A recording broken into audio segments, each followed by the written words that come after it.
గణతంత్ర దినోత్సవ శుభాకాంక్షలు తెలియజేసుకుంటున్నాను.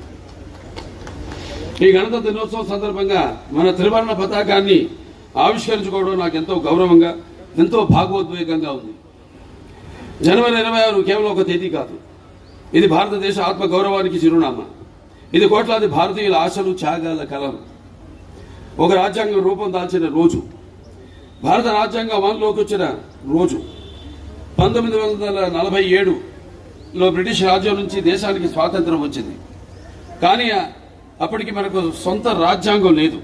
డాక్టర్ రాజేంద్ర ప్రసాద్ గారి అధ్యక్షతన పనిచేసిన రాజ్యాంగ పరిషత్, డాక్టర్ బిఆర్ అంబేద్కర్ గారి నేతృత్వంలోని ముసాయిదా కమిటీ, రాజ్యాంగ సలహాదారుడు బిఎన్ రావు గారి మేధస్సు,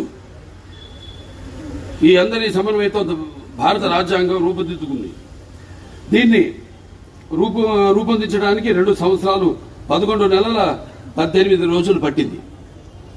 ఎన్నో రోజుల పాటు చర్చలు జరిగాయి, విభిన్న అభిప్రాయాలు వినిపించాయి. ప్రతి పదం వెనుక ప్రజల భవిష్యత్తు ఉంది. 77 సంవత్సరాల క్రితం ఇదే రోజున భారత ప్రజలమైన మన కోసం మనమే విశిష్టమైన రాజ్యాంగాన్ని రాసుకుని ఆమోదించి చట్టబద్ధం చేసుకున్నాం.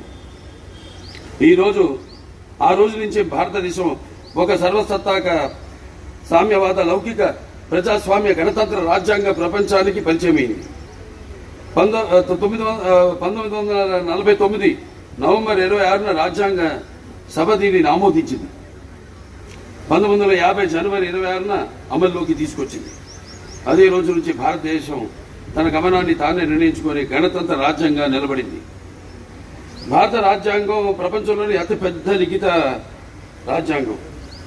ఇది ఒక వ్యక్తి రచన కాదు, కోట్లాది ప్రజల భవిష్యత్తుకు దారి చూపిన ఒక మహత్తర సామూహిక ఒక గ్రంథం, కృషి. ఈ రాజ్యాంగం